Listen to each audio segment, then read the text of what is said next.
You're watching State of Real Estate. Every Friday at 12 noon Eastern Time. Grow your real estate business. You're watching State of Real Estate.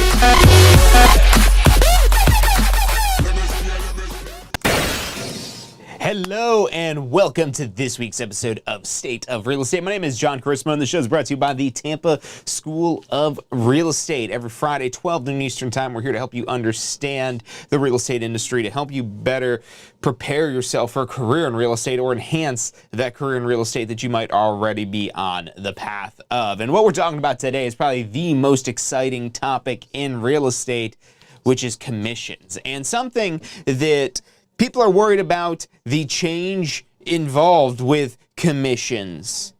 And the thing is, there's not really a significant change for commissions other than they can't be in the MLS. And it's going to become more of an industry standard practice because the Realtor Association is actually requiring buyer representation agreements. And so what this does is this ultimately shifts not necessarily the burden, but number one, the awareness. Because with a seller listing a property for sale, typically with a commission, a seller listing a property for sale, they would agree to an entire commission that real estate agents almost always are willing to share with other real estate agents. And so, essentially, the commission that's agreed to by the seller, that could either just be compensation for the listing agent with no compensation for the buyer, but that's very uncommon to do. Even if you were to go to a for sale by owner, as a licensed real estate professional, you could still earn a commission with a for sale by owner, and you wouldn't be surprised, you might be surprised, but it wouldn't be uncommon for you to call a for sale by owner and they would be willing to pay maybe a 1%, maybe a 2%, maybe even a 3% commission if they're maybe been on the market a little longer, maybe they're getting a little bit more, I don't want to say desperate to sell, but in a need to sell. So we're going to run through all these different commission scenarios from the very moment when the property, before it even goes on the market, the discussion with the listing agent about that commission and how that ultimately can be split up. Because if you split up really any way it is that you want, and we'll go over that. We'll talk about the MLS and how important that still is despite not being able to publish in the MLS a cooperating commission. However, the MLS is still going to be a very powerful tool for helping you get a property sold. And we're also going to talk about buyer representation commission agreements, also known as buyer brokerage agreements, and why this is something that come July will essentially be standard for anyone who's a member of the Association of Realtors to be using one of these agreements when they're working with a buyer. But prior to this requirement that goes into effect come this July of 2024, this is something I was a huge proponent of and believed in. And in my brokerages, we use buyer brokerage agreements by default, already, because it secures your employment relationship with the buyer. So we'll talk more about that today, because even if you have a buyer brokerage agreement, it doesn't necessarily mean that the commission is going to come out of the buyer's pocket or it'll be extra money they need to close. Now, ultimately, it could be structured that way, but there's so many ways the deal can be negotiated. And that's one of the things that as a real estate professional that we're there to really bridge the skills gap between the general public and other general public, but the other general public that's working with a professional. Because when you list a property for sale, you have that professional to help negotiate on your side. So when you're buying a property, you also have that professional for both of you to be able to bridge that skills gap, not just in terms of negotiation, because I've worked with clients before that are very skilled people, very knowledgeable people, very smart people even that might be either in the process of getting a real estate license of themselves or that already had a real estate license of their own, but yet they're still hiring a professional because at the end of the day, there is still a degree of expertise, of knowledge, of understanding that goes into it, as well as the benefit of having a third party. So that's what helps with the negotiation aspect significantly, because when you're no longer negotiating on behalf of yourself, it makes it a lot easier to be unemotional about the negotiations. And this is one of the most significant ways that we can earn our commission, because we're able to put a deal together that wouldn't have happened otherwise. And there's also been talk about, well, what about paying real estate agents hourly? Why not? Well, that just sounds ridiculous to me. You know, most people are getting into real estate to get away from hourly because they want to be able to make more money faster.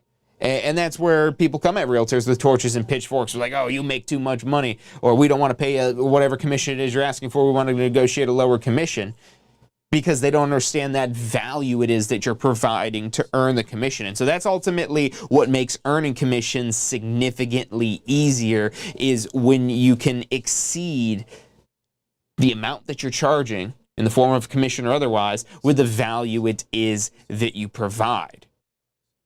And real estate agents get into this business because they want to make quick money fast, because commissions can be huge paydays, to the point where you can maybe go get one of these huge paydays, $20,000, $30,000, $40,000, $50,000.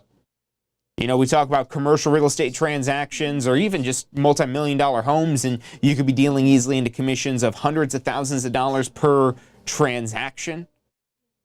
And people get blown away with how much money that is that you can earn, and how quickly and how efficiently that you could do it. But that's what we're here, and that's what this marketplace is designed to do. You know, we're not people that want to just go in and punch a clock and get paid a set amount for punching that clock. That's not who real estate agents are. We like being able to earn more money faster. And the way we do that is providing valuable services, being able to make things happen that wouldn't be able to happen otherwise without us. That's how we really earn that commission. That's when people really love their real estate agent, rather than just see them as some ungrateful person that made thousands of dollars off of a transaction. And so this shift that we have occurring in July with the industry of the standardization of the use of a buyer brokerage agreement, of a buyer representation agreement. Now, there will still be real estate agents that don't do this right, that even though you have this contract, it's just seen as like an obligation rather of something to sign off on, as opposed to a framework and guidelines of the transaction that we're about to enter in together. So that way, not only is your client more understanding of the services you provide, but they're also understanding of how to be able to best work with you and why that's in the best interest for them. That's what you can do, what you have the power to do when you're having one of these buyer representation agreements, is you could really frame out in a buyer consultation, framing out the services it is that you're providing, how it is that the client is involved in this process.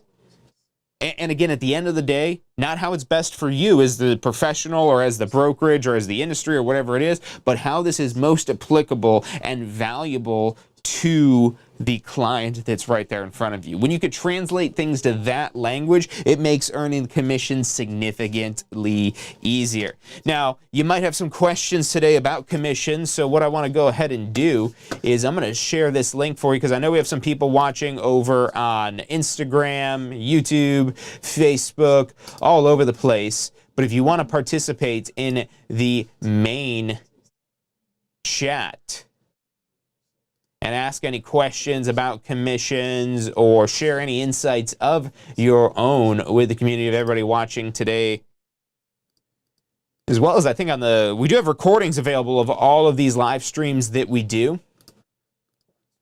However, I'm not sure if the chats are always available in the recording, so that would be a good reason to tune in with us live here. And I just want to double check that this works before I give you this specific link.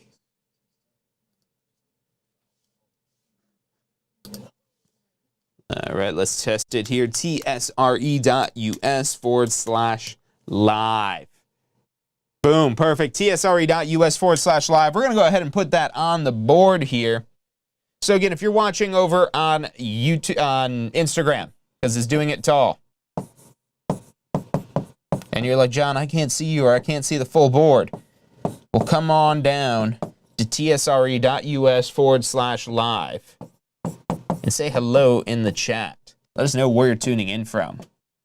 Do you have a real estate license? Are you aspiring to a real estate career? And what information do you want to learn today about commissions? What do you want to find out? Is it more about negotiating commissions, or is it just the basics of how real estate agents get paid? So again, you go to tsre.us/live. You'll find the official live chat right there in the video. You should be able to click a little like chat bubble on that video somewhere. So again, go to tsre.us/live. So that's you, everyone over there on Instagram, unless you're cool with just like the middle of the screen, because that's awesome too. Someday maybe we'll have a full screen somehow on Instagram. But until then, tsre.us/live. But a couple of the main things it is that I want to cover today, it really is just really laying out what we've talked about already at the beginning of this video in a little bit more detail about the general commission structure. So again, go to tsre.us/live if you want to see the full live view right now. And one other thing I'll put on this screen here is also, if you have any questions that you want to ask confidentially. So again, go to tsre.us/live and you could join us in chat right in live on there. However, if you want to talk to one of our advisors confidentially, and these advisors are people with real estate licenses themselves, 813-333-2676.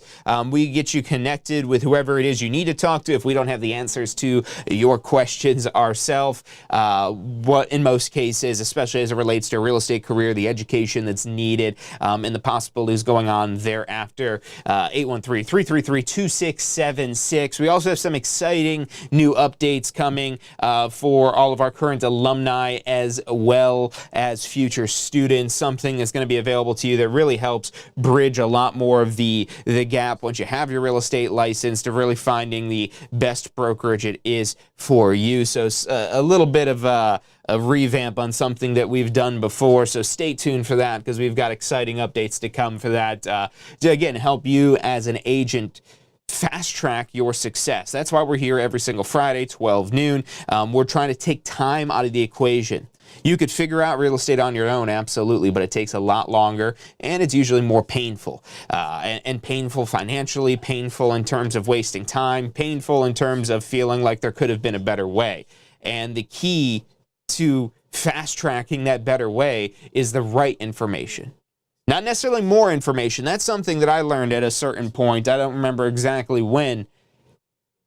But at some point, it's not where you need to know everything.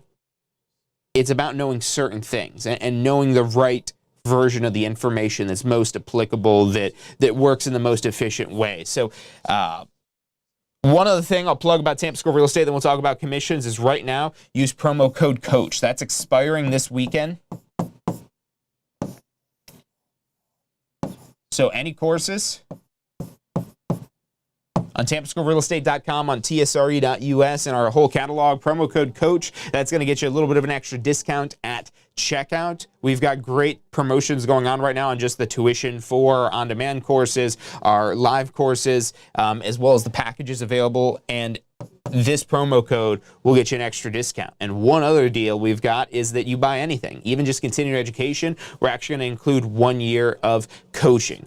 This is a promo we very rarely run where we include an entire year of coaching with any course. But you sign up for anything right now, from pre-licensing, post-licensing, to continuing education, or even exam prep, anything at TampaSchoolRealEstate.com. You'll be able to get 1 year of coaching for free, but that all expires this weekend. And if you have questions, reach out. We have advisors in the office, 813-333-2676. You could always call us or text us 24/7.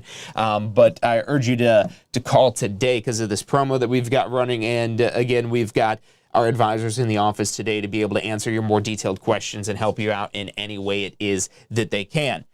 So let's talk more about commissions.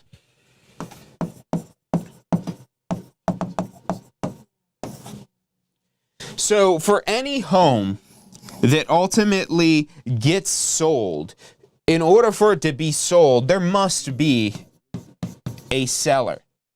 A seller who has a home that they want to sell to a buyer. And who that buyer is, they don't necessarily know. They might have an idea of who might want to buy this house, And they might even know somebody who does want to buy it.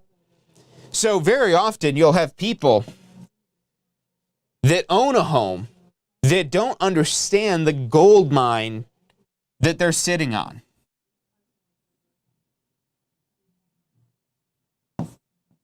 Does that look like a pot of gold?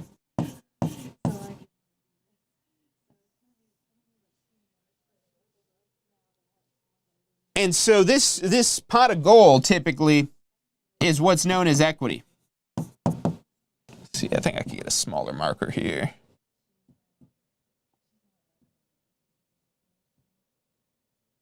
There we go.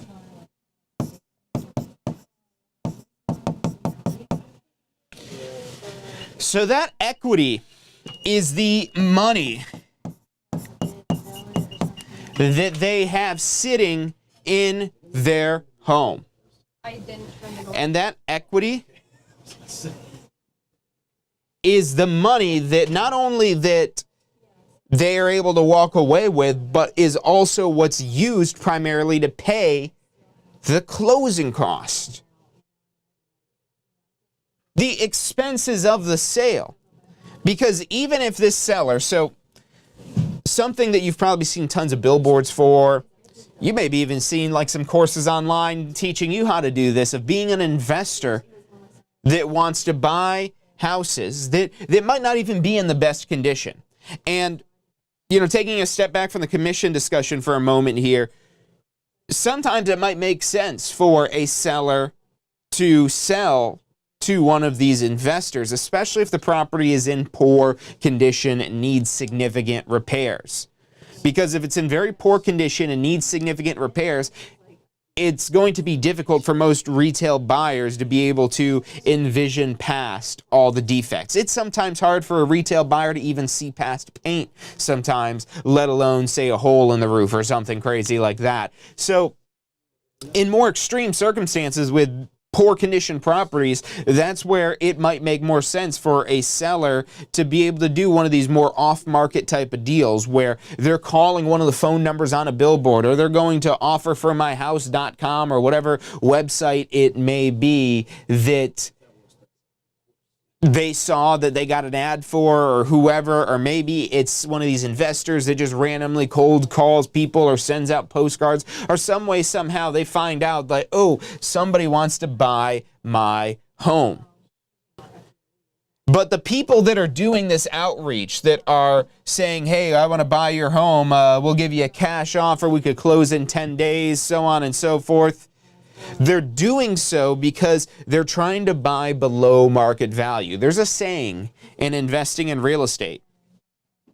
This is one of the number one tips I've ever received for real estate investing. I know we're talking about commissions today.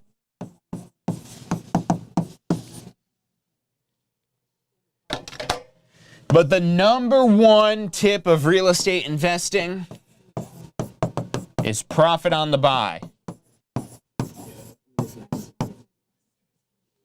Because if you could profit when you acquire the property, well, you're already sitting pretty. You're already in good shape. And so what that means is to profit on the buy is, let's say that a property could be worth, we'll just use $100,000.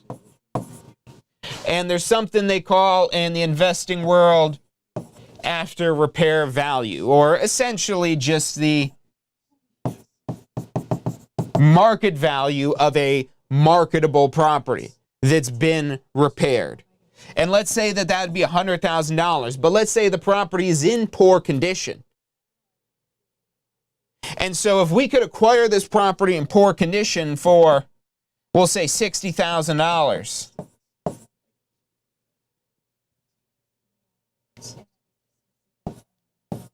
they go put some money into it. This is where you see like home flippers. So maybe they invest like $20,000, and that leaves maybe another $20,000, but then there's closing costs, commissions, and so on and so forth. So they might have to come in even a little bit lower, at least in this circumstance, because there's not a lot of money on the table here. Let's say $50,000. Now maybe it's a $200,000 property. They're coming in at $130,000 or whatever the number is. The main thing here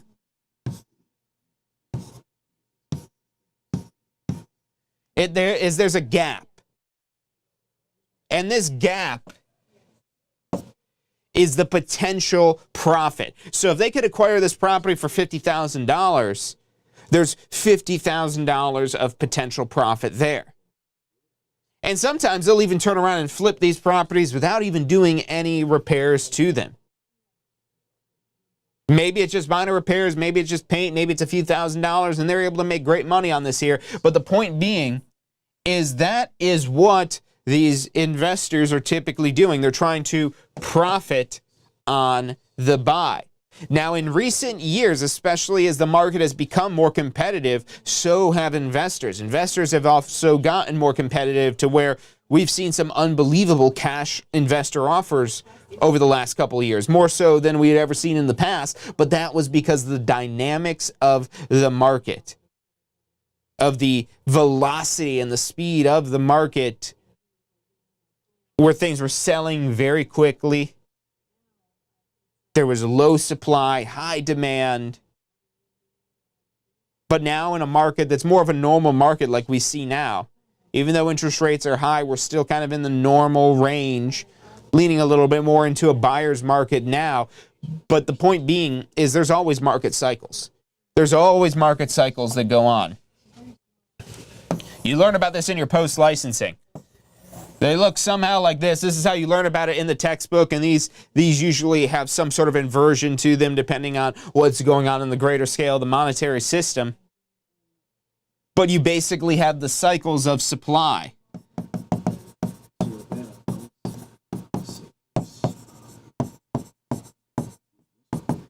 And in the low supply markets, it drives prices up. The high supply markets, it drives prices down. And the demand is the other side of this that weighs into it. So I don't want to get too much into the supply and demand here because we're really just talking about commissions today. But let's say somebody has a property that doesn't need significant repairs. It doesn't have a hole in the roof. It's not falling over. It's not got an uncontrollable growth of mold that's taken over the property. If that's not the case, this doesn't usually make the most sense for most homes. Now, I know a lot of people to say, oh, well, my home's not perfect. There's no such thing as a perfect home. You could take a home inspector into a new construction home, and a lot of times they even find more defects in a new construction home than a lived-in home, a secondary home, a home that's not brand new. And so, what if we weren't having a realtor? What if we didn't want to pay a realtor? Do we need to pay a realtor to sell a home? Absolutely not. Whether you're an investor or just an everyday, average Joe, average Jane, average whoever you are, if you're just an average person, you could sell your home. Nothing is going to stop you from doing that. Just like if you find yourself in the court of law for some sort of criminal charge, you could choose to represent yourself. Now, maybe you went to law school, and sure, you could go represent yourself. Still probably not the best move. Lawyers usually also have lawyers to represent them if they ever find themselves in the need of a lawyer. So the fact that an attorney is going to hire another attorney, why would you ever represent yourself in a court of law? Now, you might be saying, well, John, this is just buying a house or selling a house. This isn't as life or death. And you're right, it's not life or death. But I bet it's the biggest financial transaction of your lifetime. And maybe it's not. But it's definitely probably top 10 on the list if it's not number one. And so would you want to represent yourself? And maybe it's not a life or death situation. No, you're not going to die selling your house on your own. But could you leave a lot of money on the table that you could have acquired otherwise? Because again, this is the only option for a lot of people is these real estate investors that want to profit on the buy. And they're going to come in with a below market value offer. Always. Even though they've came in with stronger offers recently, they're always coming in below market value because that is how they profit. And that's how they scale these investments. They're not just hoping they're going to buy a property and get lucky. They're going into it knowing that they've already made money just in acquiring the property. And again, if the property's in bad condition, that's probably going to be your quickest option rather than investing in the money and doing the repairs yourself or whatever that might look like. Some people just need to get out now, and that might make the most sense there. But for everybody else that has a marketable property, that might have some problems. Maybe it has a leak. Maybe it has something. Maybe every property has something, and there's a property disclosure form where you fill that out, you put the details down, and as long as you disclose it, as long as it's disclosed that there's a defect, that's all that's required by the law. You do not have to fix the defects to sell a property. That's another misconception that most sellers have, is that, oh, we can't sell a property because of this. Well, yeah, it'd be better if you did fix that, but what is the time, what is the money investment, and is that necessarily worth it? I had a listing one time where somebody, there was a back fence against a conservation, and they were like, oh, well, we're going to just probably replace the whole fence before we end up putting it on the market. And would that make a big difference? Probably not, because it was so far away you could barely see it. It was a huge lot, and it was down like a hill, and so you really didn't see it. And ultimately, that property did sell very quickly for the full asking price without any repairs made to that fence. And so this is where we could come in and provide that value as a professional. It's like, you know what? I mean, yes, you could fix that, but at the end of the day, we'll be able to help them identify what are the best uses of money. What are the things that are going to be repairs that are going to actually matter to a buyer, as opposed to just, what's on this list of all these things that are wrong with the property. And yes, fixing as many defects as possible is great, because then that's less things to come up on the inspections, that's less things to be worried about causing a problem with the deal. But ultimately, this is where we come in to help weigh out what are the smart things, what are the curable defects, the defects that we could cure and make money on, essentially. That we could, let's say, painting, for example, usually a great use of money, especially if you do it yourself, as long as you do a decent enough job. But let's say you spend $1,000 painting, that $1,000 paint job might bring in another $5,000, $10,000, $15,000 of value, or it might even make the difference of a property being sold or not, especially if there's some wild, non-neutral, non-agreeable colors being used in the property.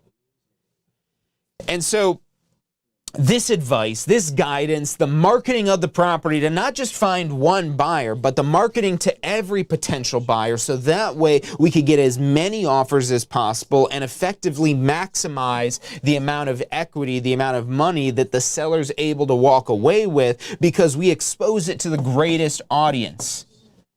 And in order to do that, we charge a commission. Now, let's say we agreed to a 6% commission, that the seller would pay a 6% commission. Now, to give you some statistics, a for sale by owner, when using a realtor, and this is a stat, right, from the Association of Realtors, they went and did the research, they spent the money, commissioned the research, and found that the use of a realtor compared to a FSBO gets 10 to 30% more price, the higher sale price. So if we're bringing in 10 to 30% more compared to doing it yourself, 6% really isn't that much. Now the thing is, with this 6%, the way the MLS works, now, if I wanted to take 6% and keep 4% for myself and pay out 2% to a prospective buyer's agent, I could do that. There's nothing that would stop me from doing that. Commissions are negotiable. Now, there might be some certain parameters of certain specific special purpose types of loans, maybe a VA loan or something like that, where there might be some parameters to be able to get this loan, that there must be certain things that look like this, and that's where we negotiate things and move the money around to be able to make things compliant. And yes, that might involve some sort of reduction, or it might involve shifting the burden of that to the seller in exchange for a higher price, so they still net the same amount of money. Because that's one of the things that is really what most sellers actually care about. Not necessarily the price, but the money they're able to walk away with, the money they're able to reinvest into another property, the money they're able to use for whatever it is that they have plans for this equity here. And so this sounds like a lot of money, and especially if you see the total dollar amount of, say, 6% on $1 million home, that's a ton of money. But then when we factor in the cost, the taxes, the sharing. Now if this was a 6% here, this could be 3% and 3%. Or let's say that they negotiated only a 5% commission total, and they're going to split that where they keep 3% for themselves and pay out 2%. Or maybe they negotiated a 4% commission, and they're only going to pay out 1%. Or maybe they negotiated a 3% commission, and they're going to pay out nothing. Or maybe they negotiated a 2% commission, and they're going to pay out nothing.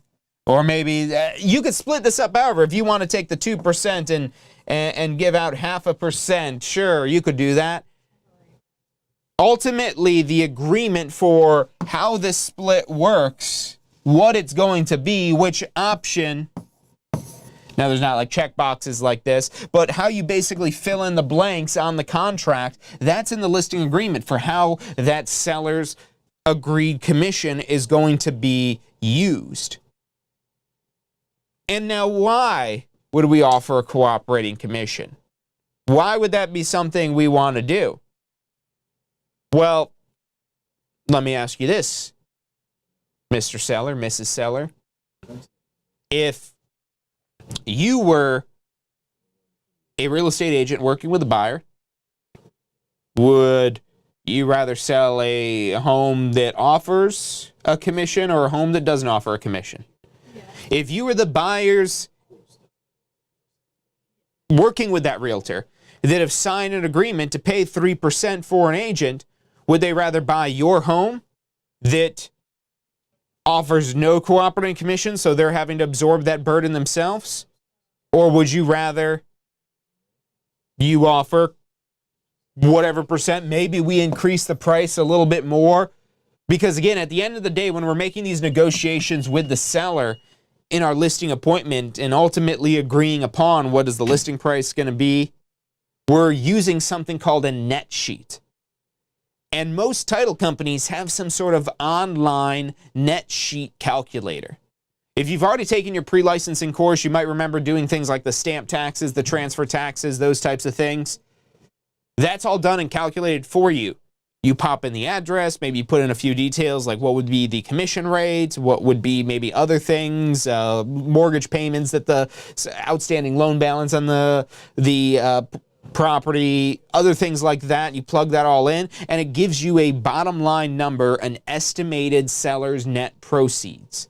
And this estimated seller's net proceeds is how much money they're able to walk away with. And if you ultimately want to work with this seller as well to help them buy their next home, that's a very important document because that helps you understand how much we're working with for in terms of a down payment that we could use for that next property if they're looking to reinvest all that money. You also use a real estate professional so they could give you some tips and guidance on different tax strategies to a certain degree. We're not accountants, seek the tax advice of an accountant, but we could help you understand that things like, oh, if I sell my property, am I going to have to pay capital gains? Well, you should always double check with your accountant, but at least if you've lived in here as your primary residence for at least 2 years, you'll be exempt from capital gains. How does that sound? Oh, that sounds great. To a certain degree. There are certain limits of that exemption, but ultimately, if you marry and file jointly, it could be up to $500,000 of net proceeds.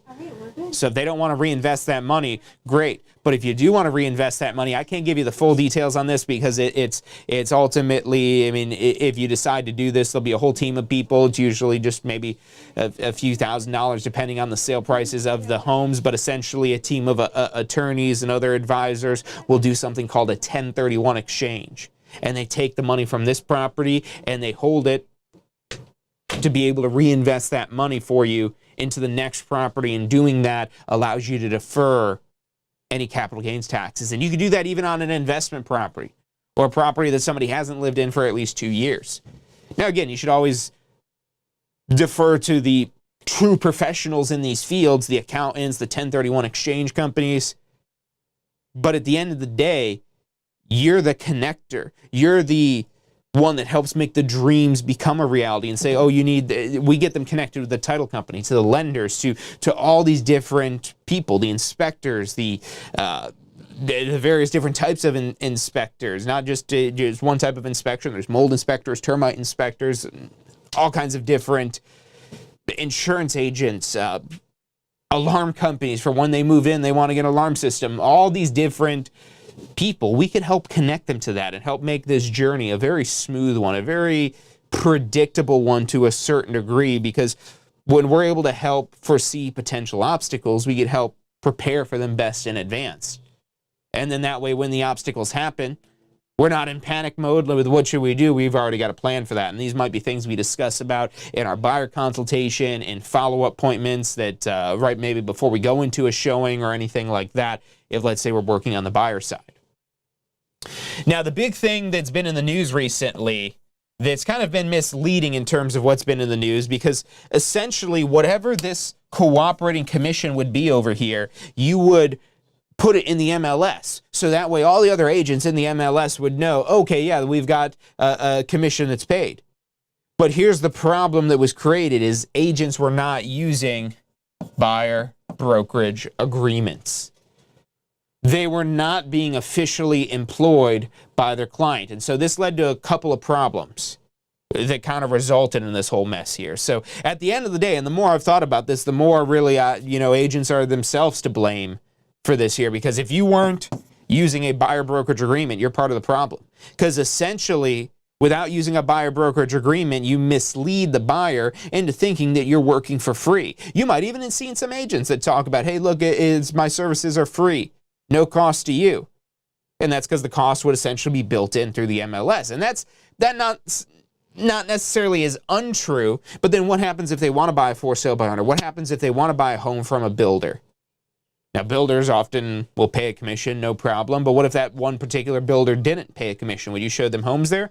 Probably not. And so what the buyer brokerage agreement does is it ultimately lays out and clarifies the compensation the buyer's agent will receive at the closing. Now, this compensation could ultimately still be paid by the seller, but if we end up going with a property where the seller's not willing to pay any sort of buyer's agent commission, then ultimately the commission would be on your side of the closing disclosure. Now, we'll work with the lender and the title company in advance with any properties, and we'll know in advance whether or not there's a cooperating commission, because we'll reach out to the listing agent and find out if the seller's willing to pay a cooperating commission, and then that way we'll know ultimately a certain estimate of not only what the monthly payment will be, but the cost to close. And so we could find that out all in advance. And what this really does also for real estate agents is this protects you as a buyer's agent to make sure, number one, that you're getting paid, because that's essentially what this buyer brokerage agreement is. It's an agreement for compensation.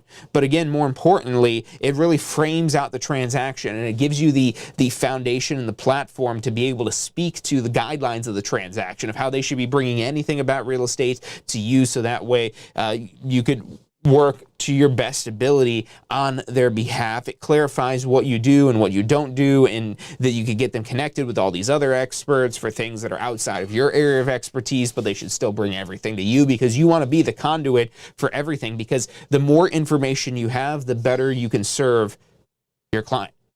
And again, like I said at the beginning, when you have these conversations, these talks, these negotiations about your employment, whether it's with a buyer or a seller, it's essential for them to understand the benefits to them, the value they're getting to them through the use of you.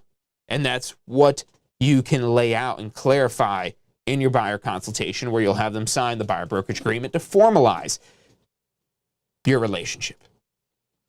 And so, because real estate agents weren't commonly using this, now certain states, this actually is a requirement that you have a buyer representation agreement, but Florida, as well as many other states, these are not necessarily a default requirement. In Florida, you might remember from your pre-licensing course that the transaction broker relationship is the assumed relationship that you automatically default to. And that assumed relationship, just because there's a assumed set of duties, that's just there to protect the buyer. That's not there to protect you at the agent at all.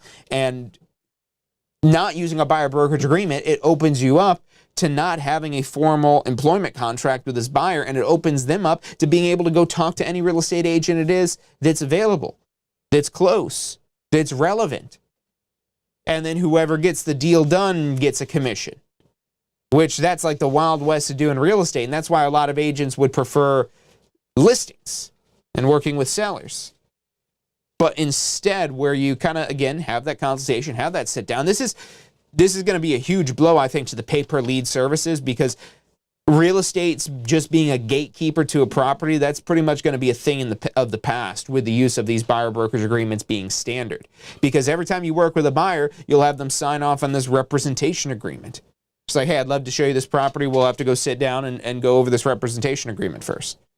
And so there still will be people on these sites, but I think that'll significantly decline, because once you do start working with a realtor, that realtor probably has their own website. They should have their own website, because if you want them using exclusively you and going through you as much as possible, you should have a really great website that works and loads quickly, that they want to use. Maybe it has an app for it. You don't necessarily need an app, but it definitely needs to be user-friendly.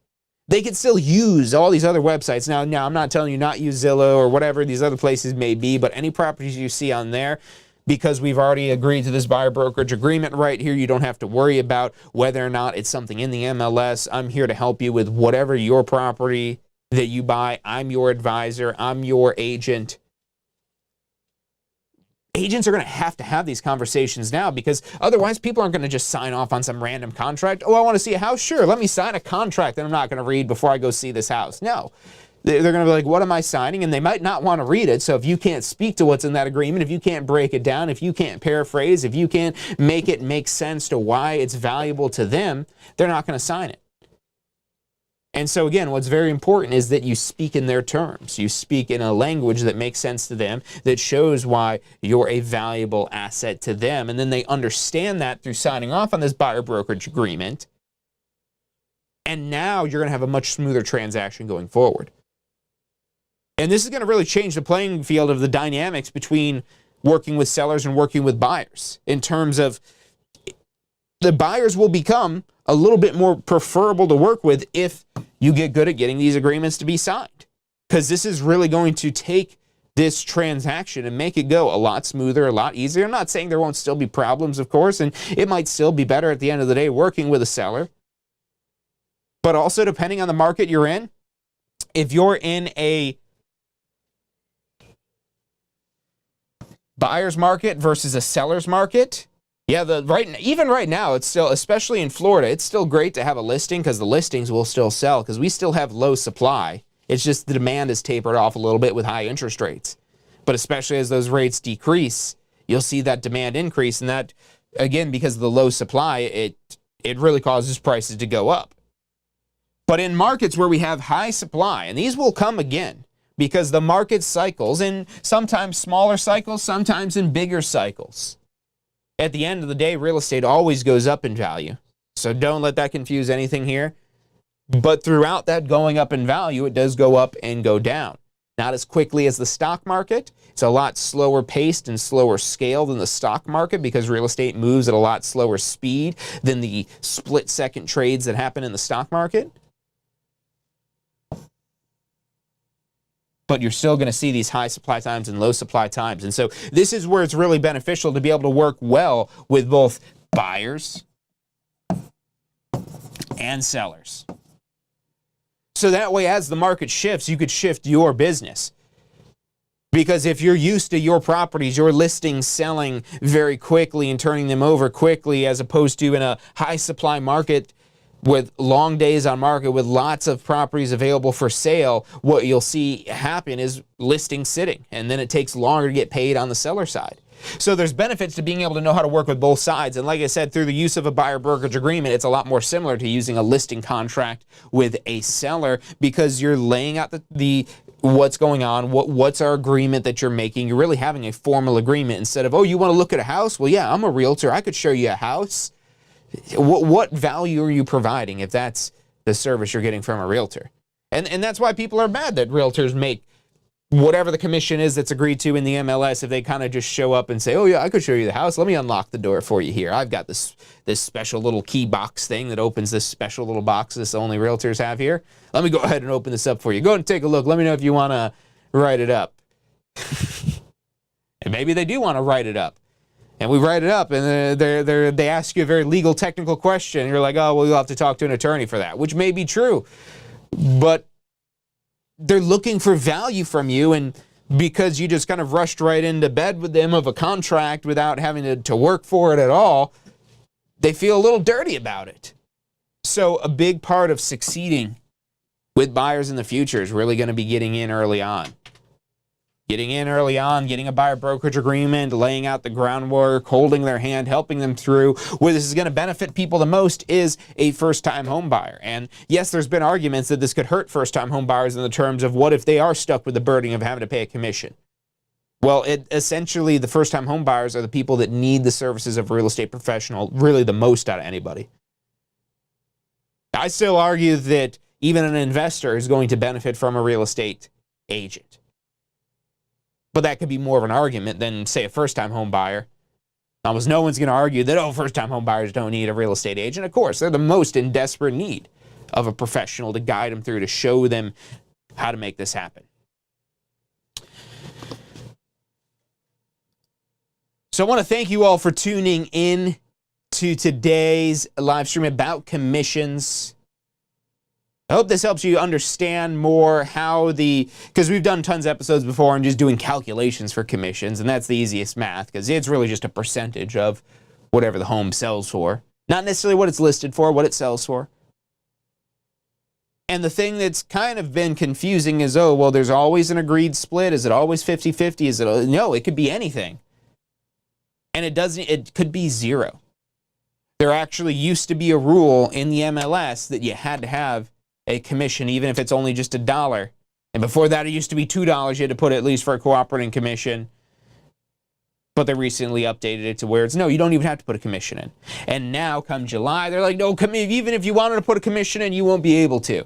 You could still have a cooperating commission, you just can't publish it in the MLS for antitrust reasons, according to the courts. Now, could that be changed in the future? Who knows? But being an entrepreneur isn't necessarily being an activist. I mean, yeah, sure, if you want to go get a bunch of realtors together, go march on the street for higher pay, sure, but you look at some of the top earners in real estate and people are going to be like, you're marching for what? Even though you personally, let's say if you haven't sold anything, you're not making any commission, you're not making any money, you might be out there marching for higher pay. That's not going to do you any good because you're not an activist, you're an entrepreneur. So go out there and march down the doors and knock on the doors. And don't make it about why woe is you and, oh, I need a commission. No, you go in there and you say, hey, for the right price, would you consider selling your home? Well, yeah, for the right price. Well, what would be the right price for you? Rather than going in there, hi, my name is Jon Carissimo, and I've had my real estate license for many years. I'm actually a broker, and I've got many agents and many brokerages. I've got multiple broker license. I'm a real estate instructor. People watch me on YouTube, I've got some great reviews. And, I just might have some time to sell your house if you'd be so lucky. I don't know, maybe somebody would. You'd be surprised how much door knocking, if you just show up and like you're alive and breathing, how well that could work. It might be a little scary and intimidating at first, but once you do it, I promise you, it's one of the easiest ways to get started, especially if you're actively farming or marketing to that area. But if you show up that desperate where you're just looking for help for yourself, I mean, people literally do that on the street corners every day. But the people on the street corners probably look maybe a little bit more like they need help than you, real estate agent who's in the news saying that you're getting paid too much money. Why do I need to help you? So it's not about you going door to door looking for help for yourself. You're going door to door looking to serve the community. Knocking on doors saying, hey, my name's Jon Carissimo. I just want to stop by to introduce myself. I was just in the neighborhood, and I just had a quick question for you. For the right price, would you ever think about selling this place? And maybe don't cut right to that chase. maybe there's more talk, you kind of feel it out. But some people will appreciate that brevity. And they might say, yeah, I would, for $1.5 million, for $2 million, for $500,000. Maybe they're making some ridiculous claim. Oh, well, I wouldn't be surprised if someday we could get you that much money. I don't know about this market, but, if you are serious about potentially selling, I don't know if we could get you that much, but if you are, maybe I come by a later time, or if you want me to come right in now, we can do a quick little, not necessarily an appraisal, but a little market analysis, a little market evaluation, and, kind of see what you could potentially get for the property.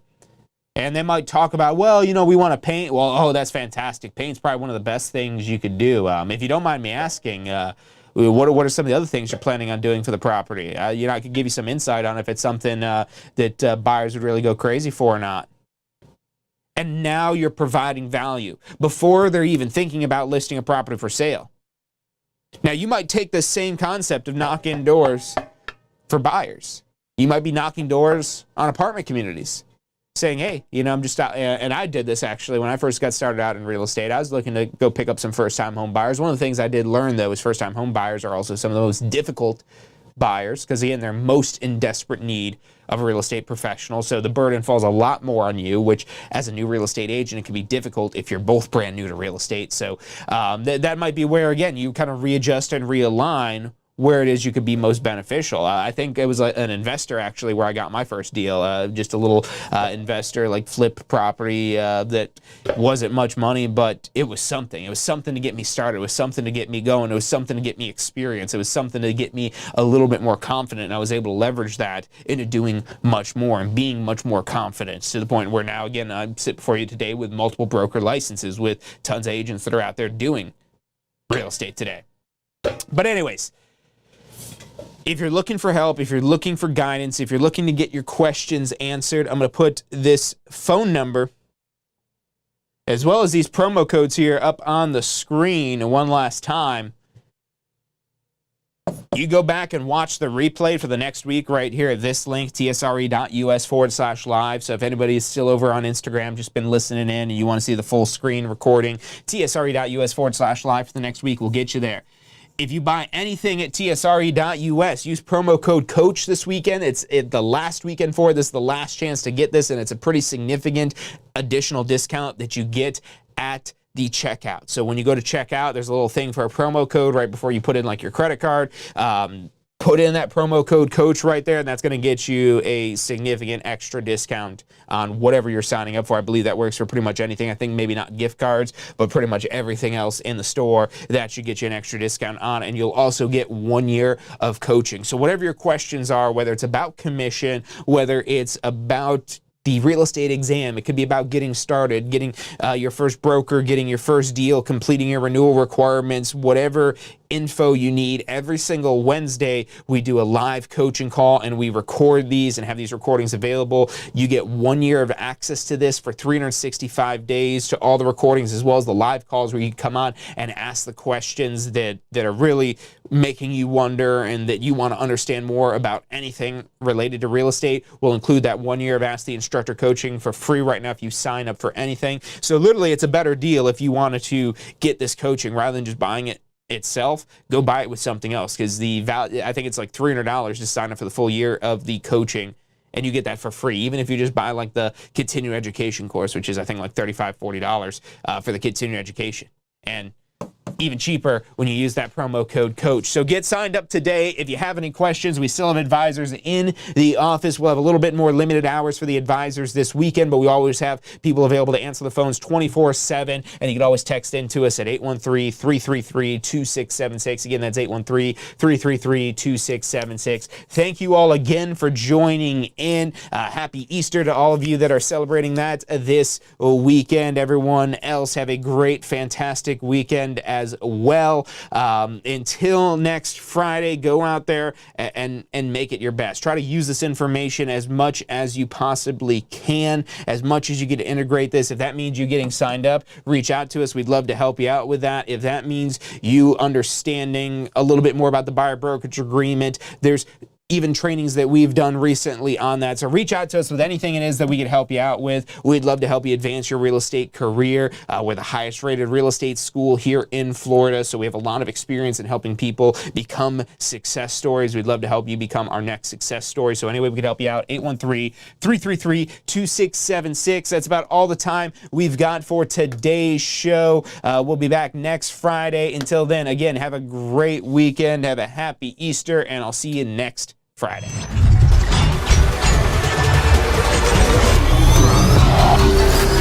The most powerful tool to study for your real estate exam is the Question Simulator from Tampa School of Real Estate. We've used our years of experience in preparing students for the Florida real estate exam to bring you the most powerful exam study tool available. In the Question Simulator, you'll be able to go directly to a particular unit so you can focus on the sections where you need the most practice. We have also included the percentages of each unit so you know which units are the most important for your real estate exam. Every question will immediately give you detailed feedback, which is almost always more important than the question or the answer themselves.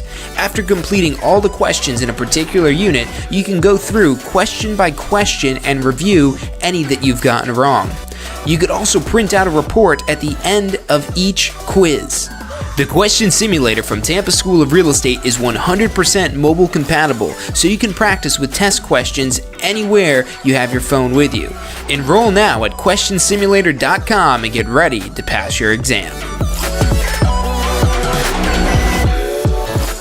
Are you studying for your Florida real estate exam? If you are, you need to check out our Pass First Try strategy. You're going to love this. It's 4 steps that we break down the process to study for your Florida real estate exam. So you're set up to pass your Florida real estate exam because that's what you're studying for, right? To pass your exam. It's 4 steps. Number 1, you learn the information. You've got to learn this to be able to pass the exam, but it doesn't stop at learning. Step 2, you've got to reinforce the basic, simple, key concepts. As you learn this information, keep reviewing the simple things. You don't need to know everything, but you got to review these basic key concepts. Step 3, you've got to test your knowledge. The exam's going to test your knowledge, so if you don't test your knowledge in advance, you won't find out if you know what you think you know until you take the exam. And then step 4 is be confident and prepared, because even if you know this material, you need to be confident that you know the material. Check out the full strategy at passfirsttry.com. That's passfirsttry.com.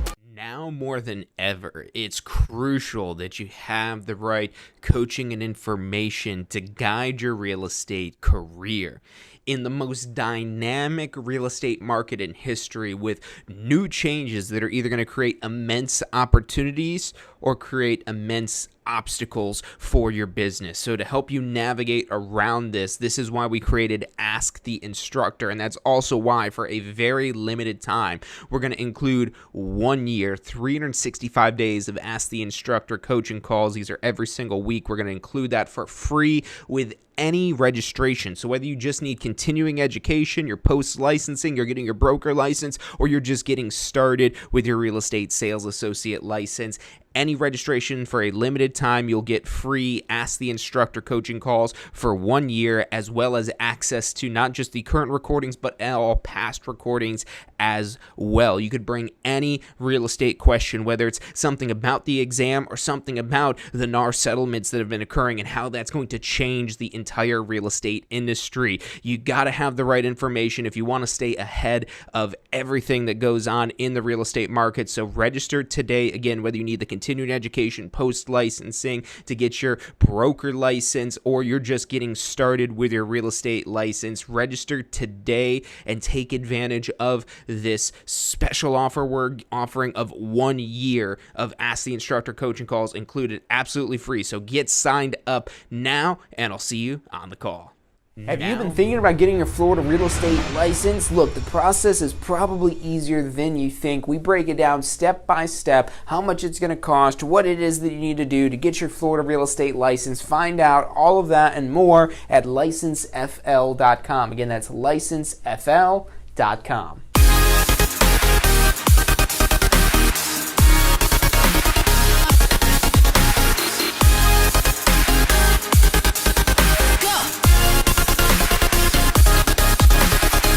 Have you been wanting to get your real estate license but have been struggling to find an instructor-led course that fits your schedule? I'm proud to introduce to you our on-demand, instructor-led pre-licensing course. Now you do not have to make a course schedule fit around your schedule to take an instructor-led course. This course is designed to be 100% video-based instruction. And this video-based instruction, even though this is pre-recorded video, still gives you the opportunity to engage and interact with the information to ensure your understanding of important key concepts so you're prepared for your end of course exam and state exam.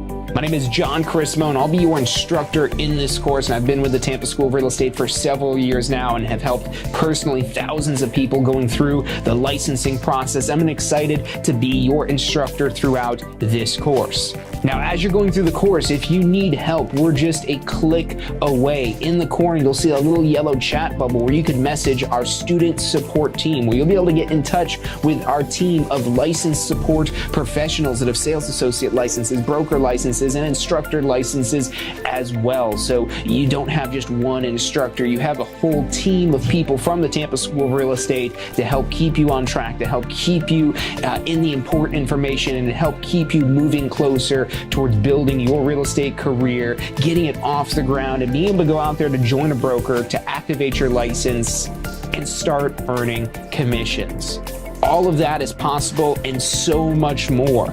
But to get started, you need to enroll. So enroll today. Take advantage of the special offer we have on this on-demand pre-licensing course. You'll have instant access. As soon as you enroll, you'll get an email with information to log into your course online so you get logged in and start completing your course today.